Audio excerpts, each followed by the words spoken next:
بسم الله الرحمن الرحيم بسم الله الذي لا يضر مع اسمه شيء في الأرض ولا في السماء وهو السميع العليم.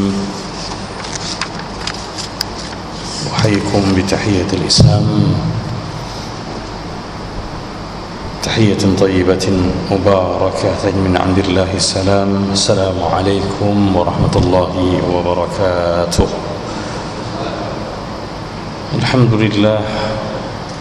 الحمد لله رب العالمين، والعاقبة للمتقين، وبه نستعين في أمور الدنيا والدين. هو الذي قص علينا قصص الحق عن الأنبياء والمرسلين وجعلها هدى وموعظة وذكرى للمؤمنين، والصلاة والسلام على أشرف الأنبياء وخاتم المرسلين وشفيع المذنبين التائبين ورحمة للعالمين سيدنا ومولانا محمد وعلى آله وأصحابه أجمعين وعترته الطاهرين، صلاة وسلاما دائمين متلازمين إلى يوم الدين.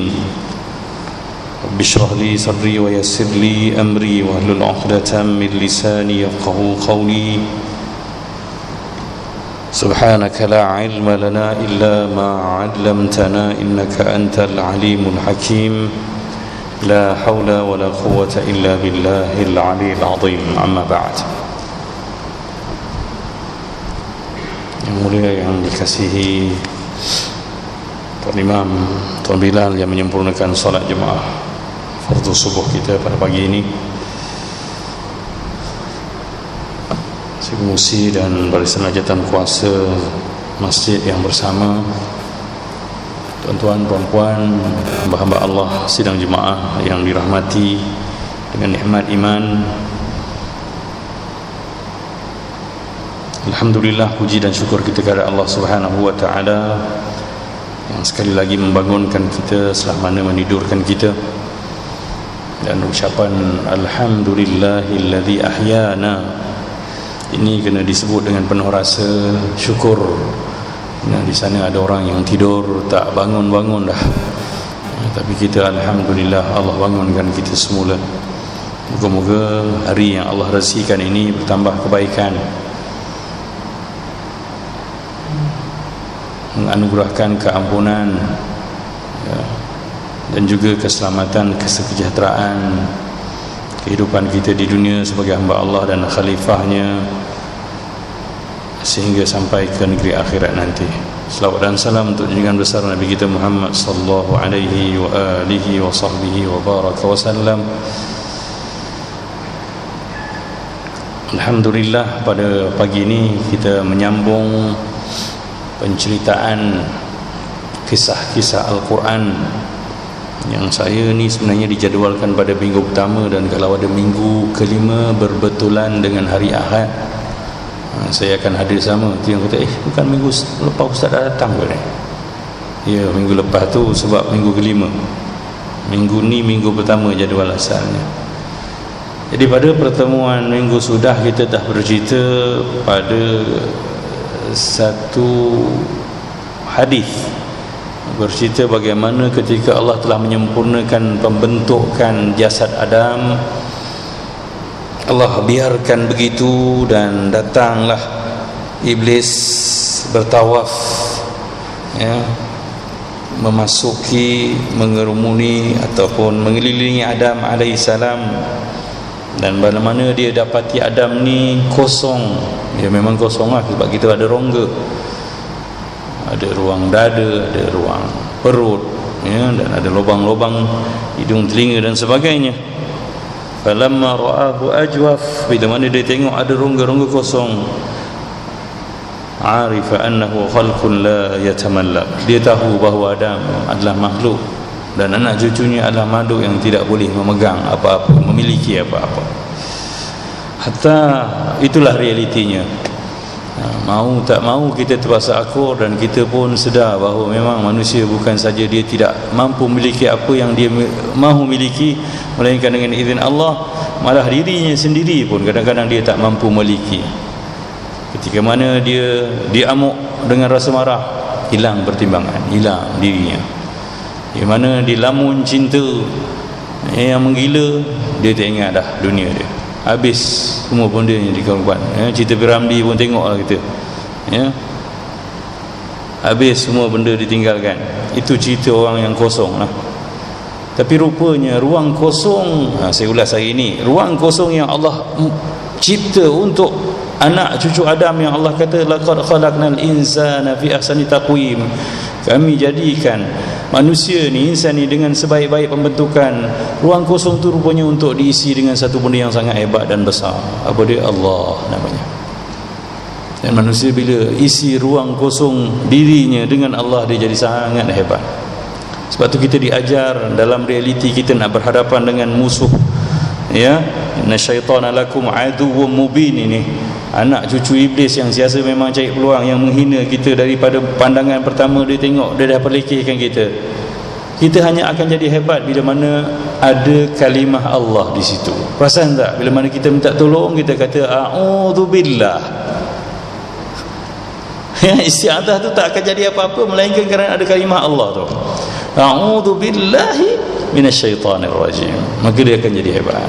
Qul a'udzu birabbin nas. Birabbin nas tu yang jadi hebat tu. Aku mohon berlindung dengan apa? Tuhan yang mengurus pentadbir manusia ni. Ilahin nas, Tuhan sembahan manusia. Malikin nas, raja manusia. Jadi bila ada Allah jadi hebat. Dan kita bukan siapa-siapa di sudut pandangan syaitan, jin yang kita tak nampak ni, melainkan bila mana ada Allah. Di samping lisan menyebut, hati kita kena penuhkan.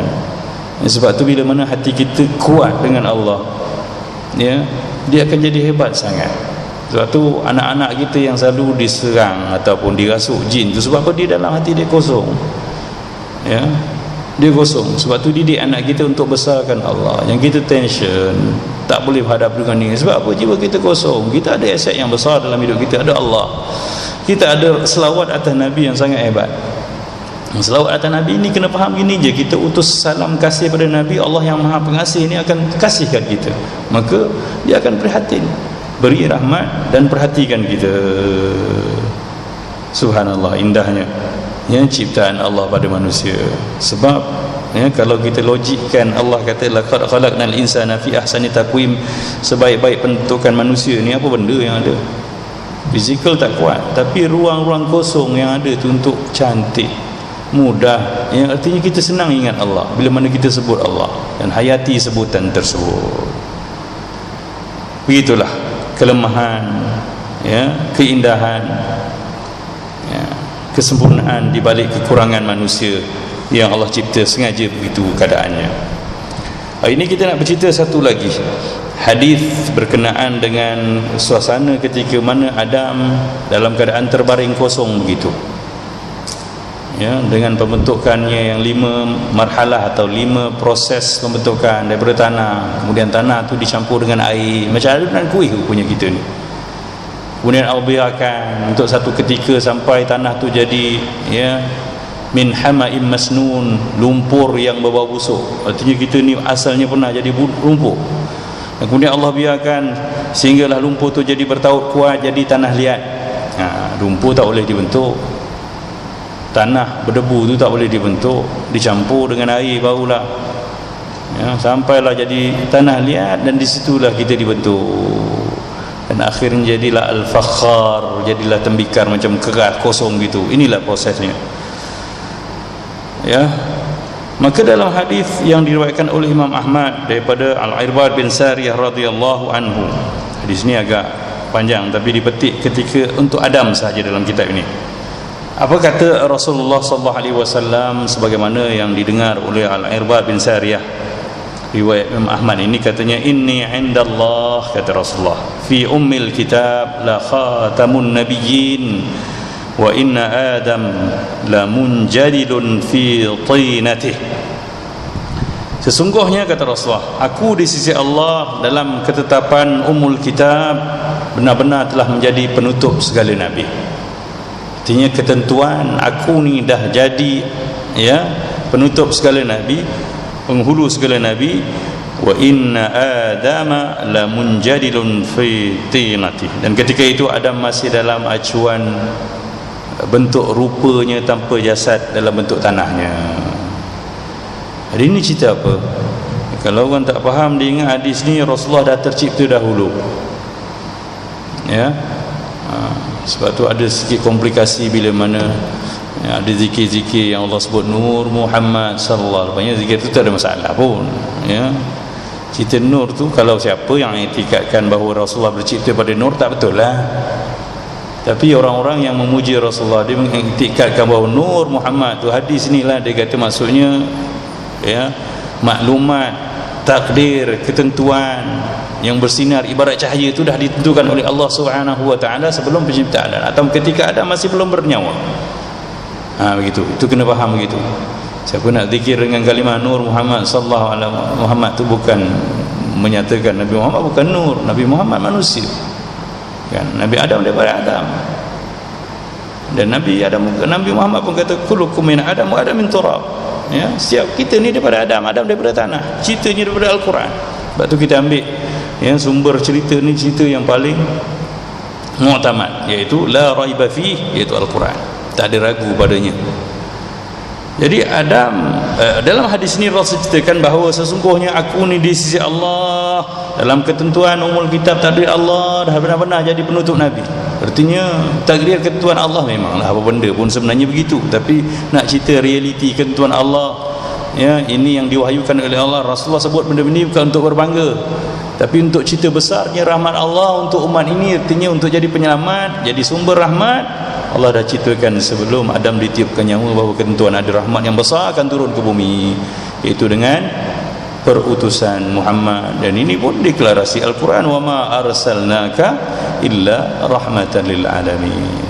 Tidak ada perutusan kau wahai Muhammad melainkan sebagai lambang rahmat untuk sekian alam. Wa inna Adam la munjadidun fi tinatihi. Dan ketika itu ya aku dah ditentukan jadi penutup segala nabi ketika Adam masih dalam bentuknya, ya telah mana dibentuk dengan rupa tanahnya, ya, artinya belum ditiupkan ruh. Dan waktu ini juga disebut dalam hadis At-Tirmidzi daripada Abu Hurairah, bila mana seorang sahabat bertanya, ya Rasulullah, mata wajabat lakan nubuwah, ya wahai Rasulullah, bilakah diwajibkan untuk kamu itu nubuwah? Ini wajib kat sini maksudnya ditentukan, ditakdirkan secara pasti bahawa kamu ini ya akan menjadi nabi. Jawapan yang sama Rasulullah. Rasul kata wa Adam bainar ruh wal jasad. Ketika Adam dalam ya pembentukan di antara ruh dan jasadnya. Artinya ruh, jasad dah siap tapi ruh belum ada. Waktu yang samalah ketika iblis ya bertawaf mengelilingi Adam nak lihat makhluk baru ni. Begitulah. Artinya apa yang selalu kita perselisihkan adalah cerita ketentuan Allah, bukan Allah ciptakan Nabi Muhammad sallallahu alaihi wasallam awal lagi pada Nabi Adam. Tidak. Ya. Kalau gitu hidup lama betul Nabi Muhammad sallallahu alaihi wasallam. Habis yang lahirkan dia macam mana pula? Bukan juga Allah ciptakan Nur Muhammad tu awal. Tak, ini cerita takdir. Kita ambil maklumat yang logik sahaja, maklumat yang dekat dengan akal kita. Kalau ada tafsiran-tafsiran yang terlalu hebat tapi tak ada sandaran yang kuat, biarlah mereka dengan tafsiran mereka mungkin over ya cinta pada Nabi sallallahu alaihi wasallam. Tapi tak perlu kita beriktikad begitu, sebab jelas Nabi sebut dengan nada yang jelas, Allah pun sebut dengan benda yang jelas. Jadi makna hadis ini, dua-dua hadis ini bercerita bahawa Allah telah mentakdirkan kedudukan Nabi kita Muhammad sallallahu alaihi wasallam sebagai nabi terakhir, ya, nabi penutup. Dan ini memanglah dalam takdir Allah Subhanahu wa taala. Allah ada takdir yang azali yang dia sendiri tahu, ya, sebelum dia ciptakan segala makhluk, sebelum ditiupkan roh pada Adam. Begitulah ketentuannya. Dan apa sahaja pun sebenarnya dalam ilmu Allah Subhanahu wa ta'ala. Tidaklah hadis ini menceritakan bahawa Nabi kita Muhammad sallallahu alaihi wasallam tercipta daripada nur, ya. Dan ada riwayat mengatakan bahawa ialah kitab-kitab Qasasul Anbiya ni tuan-tuan pernah baca kan, kadang-kadang tergantung kat sanalah, tergantung kat sini, daripada nur ni lah cipta ni, itu ini. Jadi maklumat begitu kena ada sandarannya, ya. Dan ternyata hanya sebutan, tidak dapat dinisbahkan kepada sumber yang sahih daripada Al-Quran maupun hadis Nabi sallallahu alaihi wasallam. Maka Nabi Muhammad sallallahu alaihi wasallam lahir selepas Nabi Adam, jutaan tahun lamanya, ya. Dan ketika mana Allah menciptakan dia dengan proses yang biasa bagi seorang manusia selepas Adam alaihissalam, dan dia dibangkitkan sebagai penutup segala bagi Nabi rahmat sekalian alam. Selesai cerita penciptaan Adam sebelum roh.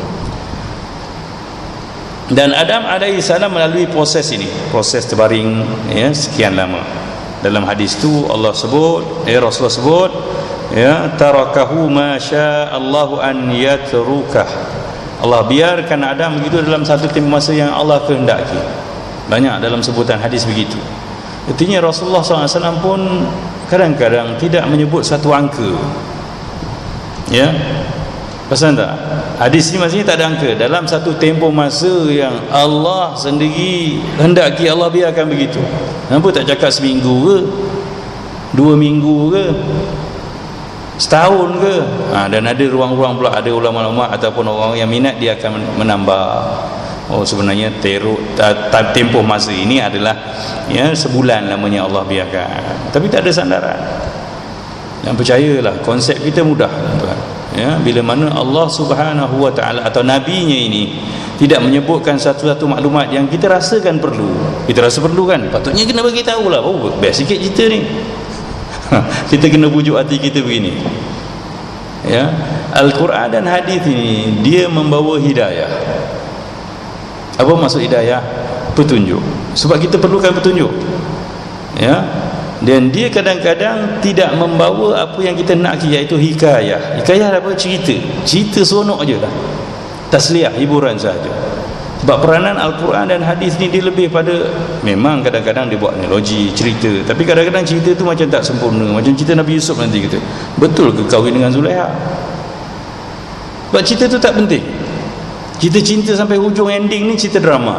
Tapi kalau cerita Al-Quran, dia cerita dia kat mana hidayah? Hidayahnya kesabaran Nabi Yusuf, kesabaran Nabi Ayub, begitu. Macam mana buat baik Nabi Yusuf kepada adik-adiknya walaupun dah buat, itu hidayah. Tapi hikayah nak happy ending, kan?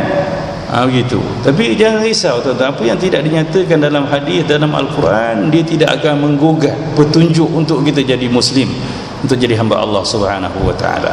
Maka saya juga begitu lah. Sebab saya tak ada maklumat, saya akan kata tak ada maklumat.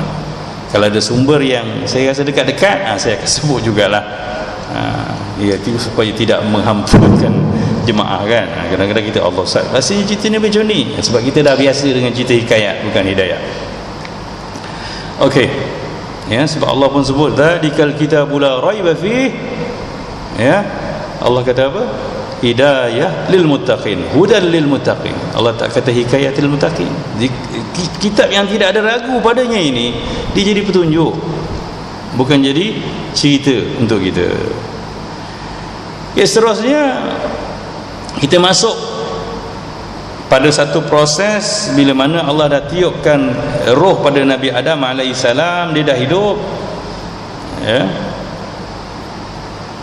Allah Subhanahu wa ta'ala ingin bercerita tentang tujuan dia kepada para malaikat. Kenapa dia ciptakan makhluk baru ini? Maka Allah berfirman dalam ayat yang sangat popular, kita selalu dengar dan baca, a'udzubillahi minasyaitonir rajim, wa idh qala rabbuka lil malaikati inni ja'ilun fil ardi khalifah. Ingatlah, ya, ketika mana Allah Tuhan kamu berfirman, berkata-kata kepada para malaikatnya, inni ja'ilun fil ardi khalifah, sesungguhnya aku pasti menjadikan di atas muka bumi ini khalifah. Subhanallah. Ya, kalau kita tengok lafaz bahasa Arab, bila mana ada kalimah dengan sirah fa'il, ja'ilun, boleh saja Allah kata inni aj'alu fil ardi khalifah dengan fi'il mudhari'. Tapi ada kaedah bahasa Arab menyebut kalau seorang tu cakap ataupun menyebut dengan sirah fa'il, dia bermaksud penegasan, keyakinan, confident, confirmation. Bila Allah kata inni ja'il, aku pasti nak jadikan juga. Beza dengan inni aj'al, aku akan jadikan. Saja juga kalau cakap kau nak datang nanti, insya-Allah ana zahib, maknanya dia sungguh-sungguh nak akan pergi. Ana qadim, maksudnya dia akan pergi. Tapi kalau dia kata adhab, insya-Allah, dia belum pasti sangat. Insya-Allah ana aqdam, aku akan datang. Lain, ya. Sebab itu bila mana kalimah ini Allah sebut inni jah, dan dengan lafaz taukid lagi, sesungguhnya aku, sungguh aku. Sungguh ni apa? Sesungguhnya kita kadang-kadang dah guna bahasa buku. Sesungguhnya kita rasa macam kalimah bahasa. Tak. Sesungguhnya maksudnya sungguh-sungguh lah. Ya, sungguh-sungguh. Lepas tu Allah guna isim fa'il pula, ja'il. Pasti sungguh aku akan buat. Dan hari ni memang dah terbukti Allah buat. Sebab tu walaupun ada objection, ada pertanyaan, ada bantahan, inni ja'ilun fil ardi khalifah, aku akan jadikan di atas muka bumi itu khalifah. Pada kalimah khalifah ni ada benda yang menarik, tuan-tuan, atas realiti kita. Dan Allah dah tahu bahawa yang dimaksudkan dengan khalifah tu kan makhluk lain. Inilah dia. Sebab memang Adam dah cerita baru dia buat sebut benda ni. Artinya bukan dia cerita statement ni baru malaikat layan dia, baru dia ciptakan Adam. Tak, Adam dah ada. Ya, artinya Allah nak cakap sesungguhnya aku nak jadikan di atas muka bumi itu Adam duduk situ. Tapi Allah Subhanahu Wa Taala gunakan bahasa begitu untuk menyatakan siapa dia khalifah. Khalifah dalam bahasa Arab banyak maksudnya. Dan itulah realiti kita, dan kenapa kita jadi begini-beginilah. Pertama, khalifah ni pengganti. Ya, khalafah maksudnya orang yang datang sesudah itu. Sebab tu ya, ada Rasulullah pun ada pengganti yang empat tu kan, dan disebut sebagai Umar bin Abdul Aziz sebagai khalifah yang kelima. Sebab apa? Dia buat sebiji macam mana Rasulullah SAW, mirip sangat. Sebab tu yang kelima, Muawiyah bin Abu Sufyan, dia tak diterima sebagai khalifah Rasulullah SAW. Pengganti ni maksudnya dia kalau tak mirip, kalau tak serupa pun dia mirip sangat. Sebab tu dapat title ni Umar bin Abdul, Sayyidina Abu Bakar, Umar, Osman dan Ali. Dan Umar bin Abdul Aziz juga disebut sebagai khalifah yang kelima.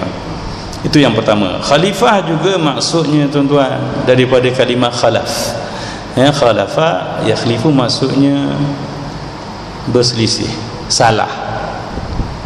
Pernah dengar perkataan khilaf? Orang sekarang pun cakap kan, maafkan kekhilafan saya. Dah jadi bahasa Melayu kan? Apa maksudnya? Khilaf ni salah. Artinya yang namanya Adam dan cucunya memang kerja buat salah. So terimalah hakikat ini. Ya, sebab tu Allah, Rasulullah SAW pun pujuk kita. Ya, kullu ibnu Adam, kata Rasulullah, khata'in. Anak cucu Adam ni khata'in. Khalaf ni juga maksudnya banyak salah, silap. Patutnya letak sini tapi dia letak sini, patutnya cakap gini tapi dia cakap gini. Dan Rasulullah declare tu khata', ya, isim mubalaghah kan, sirah mubalaghah. Bukan sekali salah, banyak buat salah. Terjemahan khata' maksudnya banyak buat salah. Tak percaya, tengoklah diri kita. Ya, tapi Rasulullah pujuk wa khairul khata'in, sebaik-baik orang yang dah banyak buat salah ni at-tawwabun. At-tawwab ni apa? At-tawwab ni orang yang U-turn tu. Taba artinya raja'ah. Taba bukan istighfar. Taubat ni bukan istighfar. Taubat ni menyesal, sedar diri, U-turn back, patah balik pada Allah Subhanahu Wa Taala. Step dia lepas tu baru dia istighfar. Sebab tu taubat dulu, rasa menyesal dulu, rasa nak U-turn dulu, baru dah susuli dengan istighfar. Tapi kalau tak datang masa tu, istighfar dululah. Sebab tu tak jadi, tuan-tuan. Yang dinamakan taubat ni dia menyesal. Sebab taba, tengok dalam kamus bahasa Arab, taba artinya raja'. ada kembali, dan Rasulullah sebut tawab, banyak kali kembali. Sebab apa? Manusia memang sifat dia salah patah balik, gitulah. Kau ni berapa kali buat salah? Tak apa bang, saya manusia biasa. Betul lah tu ayat tu. Cuma orang tak boleh terima lah. Tapi Allah maha menerima. Allah kita datanglah banyak kali pun salah buat. Allah tak pernah kisah pun. Asal saja janganlah mati baru nak patah balik, memang tak sempat lah. Risikonya adalah. Tapi begitulah ceritanya. Itu maksud khalifah. Maka kena sedar dirilah kita ni. Kita pertama kena usaha jadi pengganti, ya, apa matlamat Adam datang ke dunia ni untuk jadi hamba Allah. Kita kena sedar juga dalam keadaan nak jadi pengganti banyak buat salah. Yang ketiganya khalifah juga masuknya ikhtilaf, banyak berselisih. Allahu Akbar. Bila nama khalifah ni memang kita mesyuarat AJK masjid pun gaduh kadang-kadang. Sebab apa? Kita manusia. Maka sebab itu kena beradab dalam berselisih. Kalau tak berselisih langsung, itu bukan manusia, kena cek balik. Ini bukan genetik manusia ni kot, kan? Baik isnya ataupun dia malas, dia punya ciri-ciri kemanusiaan dia tetap makin kendur, sebab dia dah malas gaduh dah. Itu pun satu faktor lain lah. Jadi kalau nama khalifah, dia memang berselisih, okey? Sebab tu normal kalau seorang tu bercakap A, dia cakap B. Sebab tu mazhab pun empat. Ala ikhtalafal ulama, kalimahnya pun telah berselisih para ulama. Sebab apa? Dia tak sama persepsi dia, ilmu dia, cara nilai dia tak sama. Maka terimalah perselisihan, cuma jangan jadikan bahan pergaduhan atas faham bahawa kita manusia. Orang ni terima begini, orang tak apalah, tapi kena dikawal supaya tidak jadi perbalahan ataupun pertembungan. Contoh, ya, saya bercerita ni sebab nak nampakkan realiti kita manusia, supaya kita nak kata mazhab ni ulama bila ulama mujtahid, dia diiktiraf dan ada pengikut dia. Rasulullah pun jamin ikhtilaf fi ummati rahmatun, sampai Rasulullah pun perselisihan pendapat dalam bab hukum akam fiqh ni pada umat aku adalah rahmat, sebab orang boleh memilih dan boleh bernaung di mana-mana yang dia selesa. Tapi kita tak faham, ya, kita tuduh orang ni salah. Tapi untuk mengawal benda ni supaya tak bertembung, dia ada penyelarasan. Contohnya kat sini, ya, imam kat sini bila mana duduk kat sini, tak kira lah kalau dia pun bermazhab Maliki, okey, tapi bila mana dia solat jadi imam di sini, dia kena duduk di bawah satu sistem supaya tak bertembur dengan orang lain. Apa dia? Dia duduk di Masjid At-Taqwa. Di mana lokasinya? Ya, di Taman Tun Dr. Ismail. Negeri yang mana? Wilayah Persatuan Kuala Lumpur. Mazhab apa yang diamalkan di Jabatan Agama tu? Mazhab Syafi'i. Maka kena beramal Syafi'i. Baru tak bertembur. Kalau tidak macam Pakistan, tuan-tuan, saya pernah duduk Pakistan, lari saya. Duduk Karachi 3 bulan saya lari, saya tak belajar. Sebab dia tak ada kawalan. Itu yang diselaraskan dengan ati Allah wa ati Rasul wa ulil amri minkum. Ya, taat Allah, taat Rasul betul, tapi di samping itu kena ulil amri, ada yang mengawal keadaan. Sebab tu saya cakap dengan kawan-kawan pun, ya, saya ni kalau JAKIM hantar saya pergi Perlis, saya kena sembahyang subuh tak ada kunut lah. Susah apa sangat. Sebab kat Perlis tu memang tak boleh baca kunut. Jangan nak nyuruh angkat tangan juga, buat apa? Senang je. Tapi bila kat mana, kat wilayah Persatuan, begitulah keadaannya. Kat Selangor, kat negeri-negeri hormat, kat Makkah nak angkat tangan tak payah. Imam Syafi'i pun, ya, pernah semayang Kufah, ya, di masjid di sana makam Imam Abu Hanifah, dia tak semayang, tak baca kunut.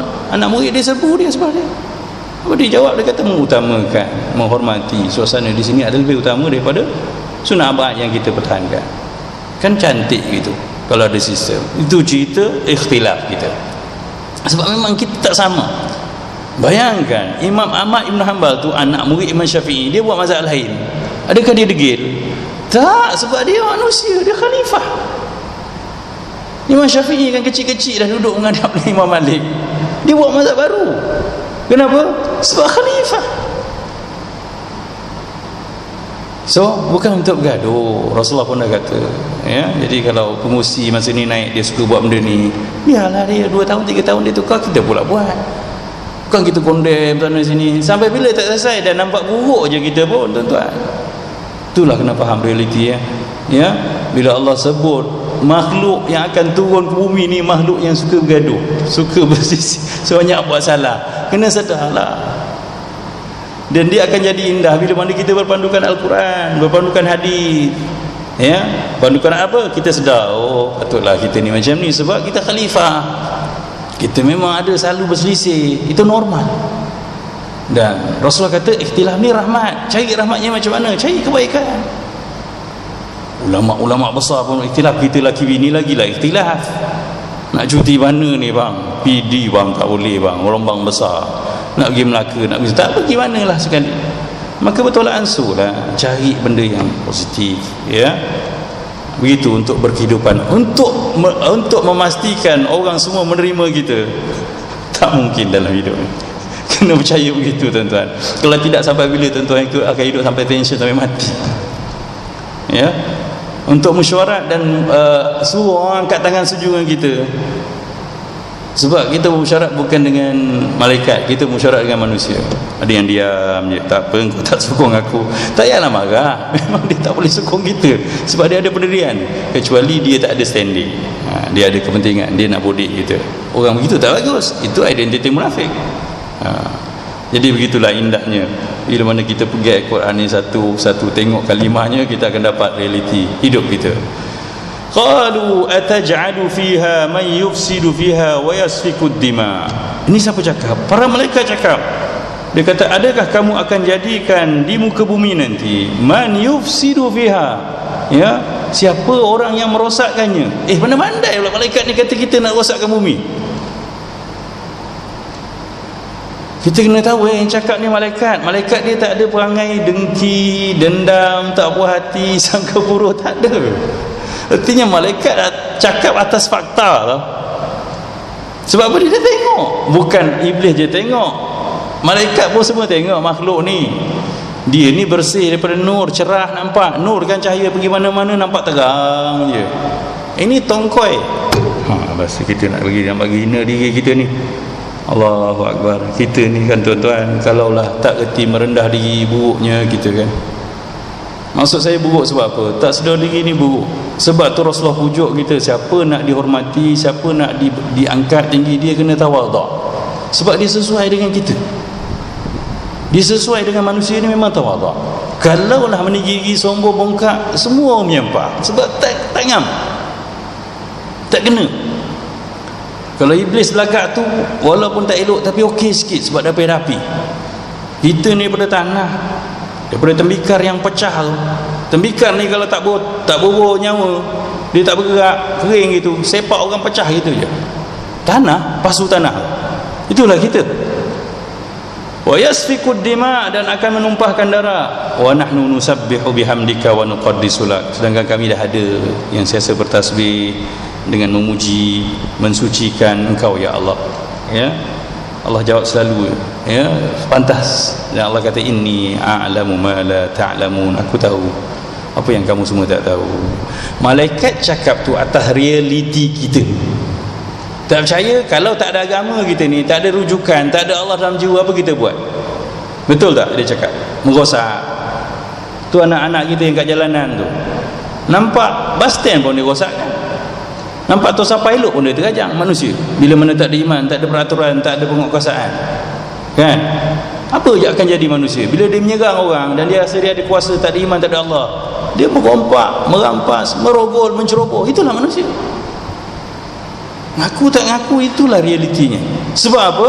Bersama dengan jiwa dia yang kosong, tak ada apa-apa, tak pegang, dia diganggu dengan nafsu dia, kan? Didorong untuk buat jahat tu. Sebab asal nafsu memang ammaratun bisu. Dia jadi amir. Dulu pun saya pernah cerita kat sini bahawa peringkat nafsu macam mana. Nafsu ni ada peringkat dia jadi ammar. Ya, ammar pasangannya amir tau. Amir apa? Ketua, jadi bos. Bayangkan bos kita adalah nafsu. Bos kesuruh je. Itu yang badan kita dah tak larat tau. Dia ni dah tua, dah tak larat, tapi buat pelik-pelik lagi. Sebab apa? Nafsu dia jadi amir, jadi ketua, dia kerah je. Patutnya dah tak larat kan ni. Kalau semasa-semasa pergi masjid tak larat, tapi buat maksiat kuat lagi. Sebab dia diseret oleh nafsu dia.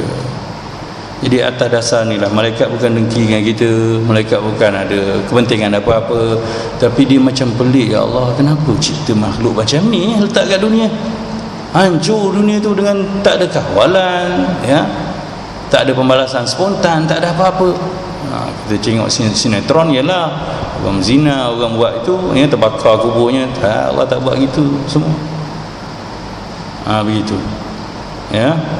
Jadi malaikat disebut wa nahnu nusabbihu bihamdika wa nuqaddisu lak, itu dia sebut juga atas realiti dia.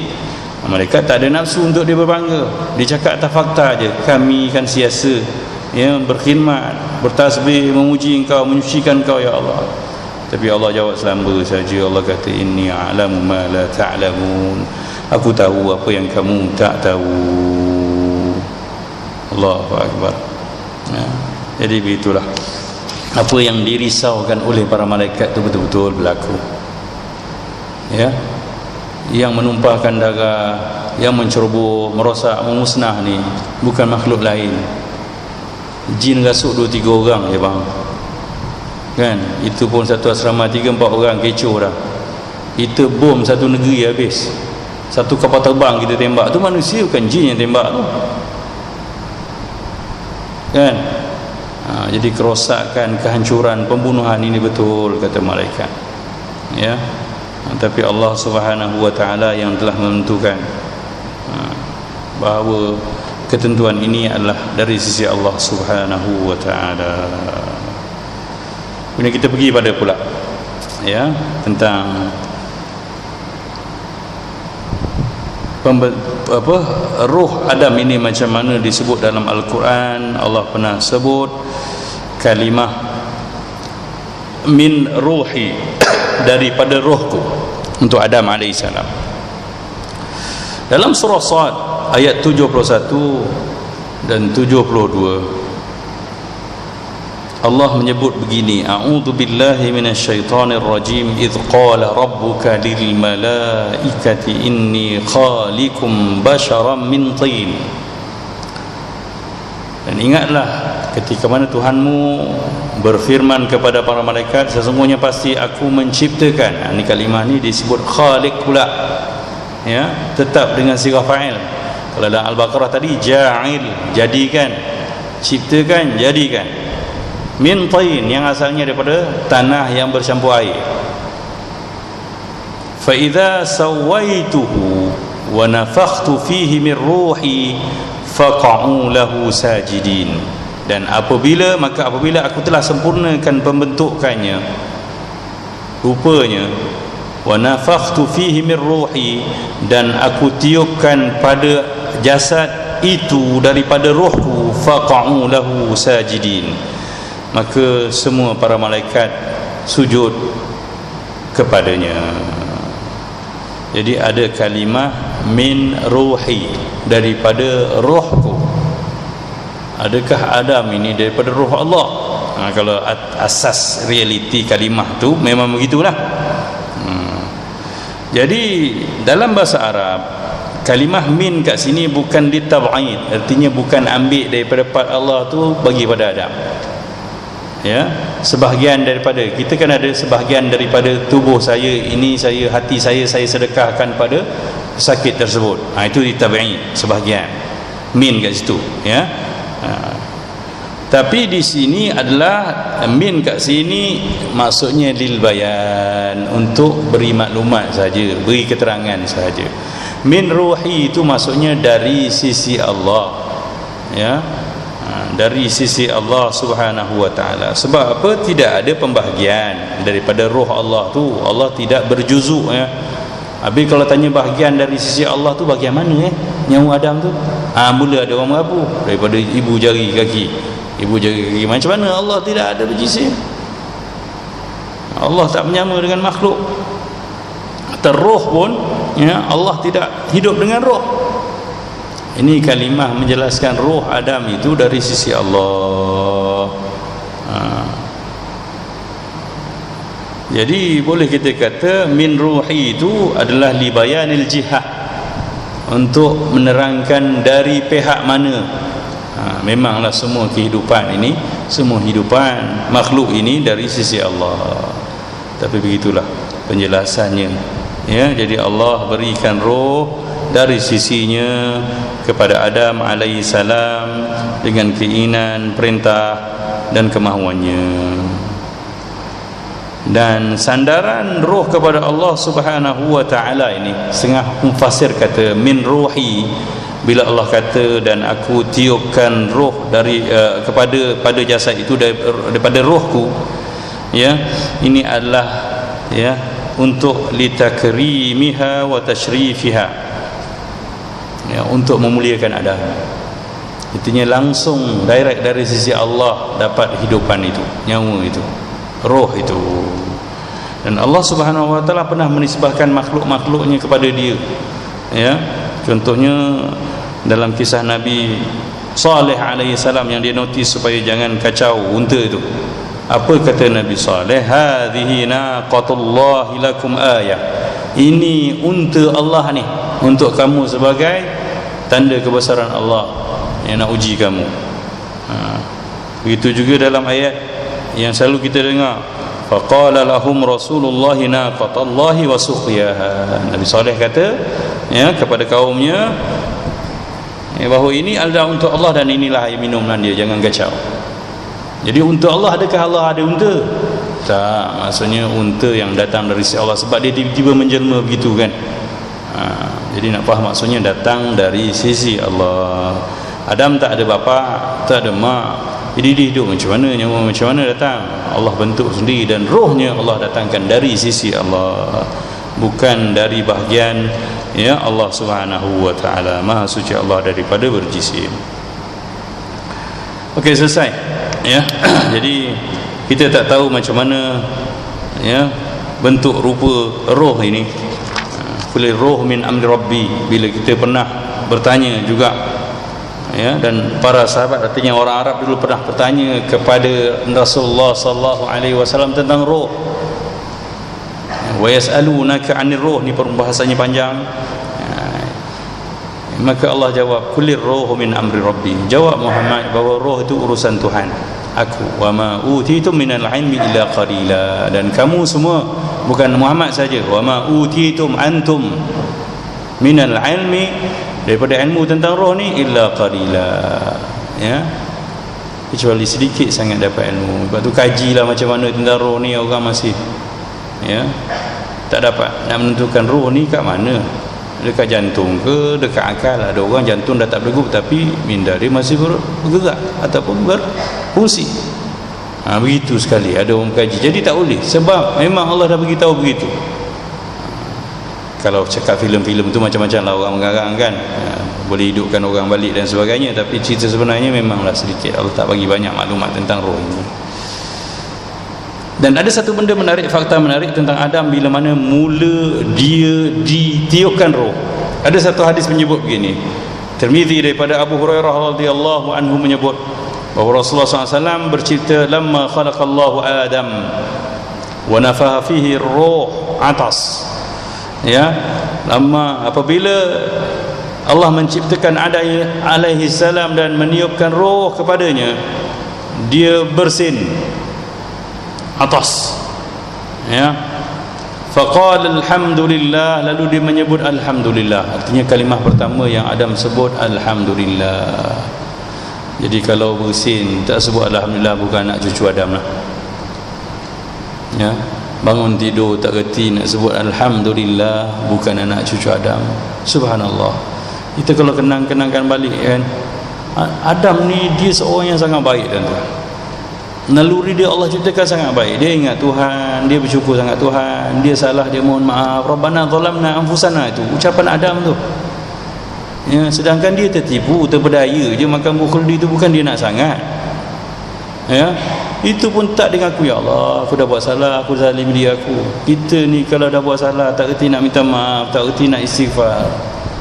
Silap kita sebenarnya, ya. Atuk kita baik sebenarnya, atuk kita sangat baik, sangat kenal Tuhannya, ya. Bila dia bersin, dia sebut alhamdulillah, fahamidallah biiznih, ya. Tentu saja dia bertasbih, ya, bertahmid memuji Allah tu dengan izin Allah. faqala lahu rabbuhu, lalu Tuhannya mendoakannya, iaitu Allah Subhanahu wa taala, yarhamukallah ya Adam, semoga Allah menyayangimu wahai Adam. Itulah ucapan kita, ya. Jadi kalau kawan bersin, Nabi pernah sebut bila mana seorang bersin faqala alhamdulillah, syaratnya dia sebut alhamdulillah tau. Siapa bersin 15 kali pun dia tak sebut alhamdulillah, yang tu tak payah layan. Hacum tapi senyap je. Oi, gatal hidung ni. Oi, bersin kuat ni. Yang itu tak payah layan. Sebab Rasul kata idza atasa ahadukum faqala alhamdulillah, lalu dia sebut alhamdulillah, ya, faqul lahu yarhamukallah. Yarhamukallah. Ada mu bahasanya. Yarhamukallah. Kita sebut yarhamkallah je kan. Yarhamukallah. Ya, jadi itu maksudnya, semoga Allah mengasihi. Dan kita jawab pula orang yang bersin kata yahdikumullah wa yuslihu balakum. Ini dalam bab bersin lah, banyak hadis ni. Tapi nak cerita hari ini betapa itulah ucapan pertama Adam, dan memula, artinya orang yang bersin ni dia getting better lah. Dia nak memulakan kehidupan dengan baik. Jadi dalam faktor kajian sains pun begitu, orang yang bersin ni sebenarnya dia menghilangkan ataupun mengeluarkan semua bakteri-bakteri dalam badan dia secara semula jadi. Sebab tu kena syukuri Allah yang memberikan kesihatan. Jadi proses semula jadi yang Allah berikan untuk kita supaya kita kekal sihat tu kenalah disyukuri dengan satu sebutan je, alhamdulillah. Bukan susah sangat pun. Rupanya ceritanya cerita Adam daripada dulu. Artinya kalau bersin tu memang manusia lah. Jin mungkin tak bersin kot kan, sebab dia bersin keluar api terbakar nanti banyak. Jadi kita yang bersin ni, ya, keluar bakteria ni kenalah bersyukur dan ada adabnya, ya, jangan sembuh kat orang, kena tutup mulut dan sebagainya. Subhanallah. Kemudian ada sikit maklumat lagi, ini petikan akhir saya sebelum saya tutup. Ada maklumat tentang bila Adam diciptakan. Ya, bila Adam mula bernyawa. Hadis riwayat Muslim daripada Abu Hurairah radhiyallahu anhu bahwa Rasulullah SAW bersabda. Hadis ini merupakan hadis sahih riwayat Imam Muslim. Khalaqa Adam ba'da al-'asr min yaumil jum'ah, dan Adam diciptakan selepas asar pada hari Jumaat. Fi akhiril khalq, pada akhir penciptaannya. Fi akhir sa'at min sa'atil jum'ah, pada saat-saat detik terakhir daripada detik-detik terakhir hari Jumaat. Fima bainal asr ila al-lail, di antara tempoh antara asar sehingga ke malam. Jadi jelaslah ada cerita tentang kebesaran hari Jumaat. Ya, hari Jumaat ni elok mulakan apa-apa, nak kahwin, nak meninggal, kalau boleh pilih kan. Rasulullah pernah sebut kan, kalau seorang tu boleh memilih untuk hari dia mati, maka pilihlah hari Jumaat. Ya, katalah kita ni takdirkan tertuduh entah ada kes mati kena hukum gantung, minta hari Jumaat lah. Ini cerita ringan je lah kalau boleh pilih, tapi mana ada orang boleh pilih. Ataupun kalau ada dalam proses yang doktor kata ayah awak ni dah, kita terpaksa cabut lah, ya, bantuan pernafasan dia ni, kalau boleh pilih kita minta hari Jumaat lah doktor. Begitu adab kita kan. Sebab Rasulullah pernah sebut kalau siapa mampu boleh memilih hari Jumaat. Itu tujuannya kita baca cerita gini, supaya kita tahu sebab hari itu hari besar, Adam mula diciptakan. Dan saya ulang banyak kali bahawa dalam agama kita hari bermula dengan terbit matahari. Hari bermula dengan terbenam matahari, ya, dan berakhir dengan terbenam matahari jugalah. Sebab tu dipanggil fi akhir sa'atin min sa'atil jum'ah, pada detik-detik terakhir daripada hari-hari Jumaat, detik-detik hari Jumaat. Jadi maghrib je hari baru dah. Sebab tu di antara waktu makbul doa petang Jumaat sebelum terbenam matahari masuk malam Sabtu tu. Itu pun waktu-waktu doa makbul, ya. Jadi Adam tercipta saat itu. Dalam riwayat yang lain pula Rasulullah pernah menyebut tentang kelebihan hari Jumaat. Khairu yaumin tala'at fihi syamsu yaumul Jum'ah. Hari terbaik yang terbit, masih terbit padanya matahari adalah hari Jumaat. Kalau masih kita sempat lagi tengok matahari, ya, terbit, hari terbaik adalah hari Jumaat, kata Rasulullah. Sebab apa? Fihi khuliqa Adam. Antara benda yang pertama Rasulullah notis, sebab apa terbaik? Sebab hari itu diciptakan Adam diciptakan hari Jumaat. Wa fihi udkhilal jannah. Dan padanya, ya,